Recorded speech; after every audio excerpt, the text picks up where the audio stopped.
It's an immense honor and pleasure for me to be able to address you today at the occasion of the launch of the UN Development Assistance Framework.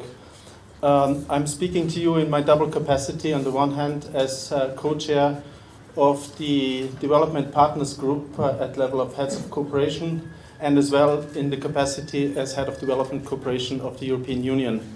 My brief intervention will basically focus on three messages. I wanted to say a few words on the relevance of this new UN Development Assistance Framework. Secondly, I would say a few words about what does this all mean for us as development partners. And thirdly, address a bit the aspect from the angle of the European Union. Let me first start by congratulating the United Nations and all its agencies and all its staff, and as well the government of Kenya, for having put together such a well-crafted and compelling framework. And I think it is even more relevant now because of the timing of this document, and this framework is actually fantastic for three reasons. First of all, it fits perfectly into all the new, just approved government policy priorities, notably the Big Four, but as well the MTP3, and these two, of course, go hand in hand and go together.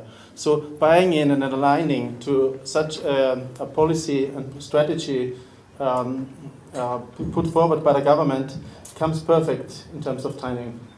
Secondly, the Sustainable Development Goals are, of course, always in the forefront of the work of the United Nations, and this document is as well fully aligned, and the leaving nobody behind as the mantra, so to say, of the United Nations, I think is truly reflected in this document.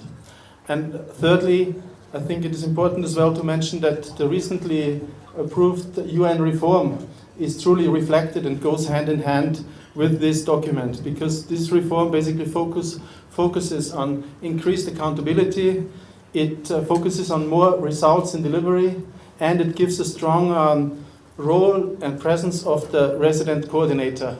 And if you allow me to say, in my own experience, having been here for 10 months now in this country, that I think SID already has been living and implementing and breathing this role, this new role that is being given to other resident coordinators in the future. I think you have been an example how to steward and to guide actually the work of the UN here in the country. And I think this is truly reflected as well in this document, and I think you deserve a round of applause for that.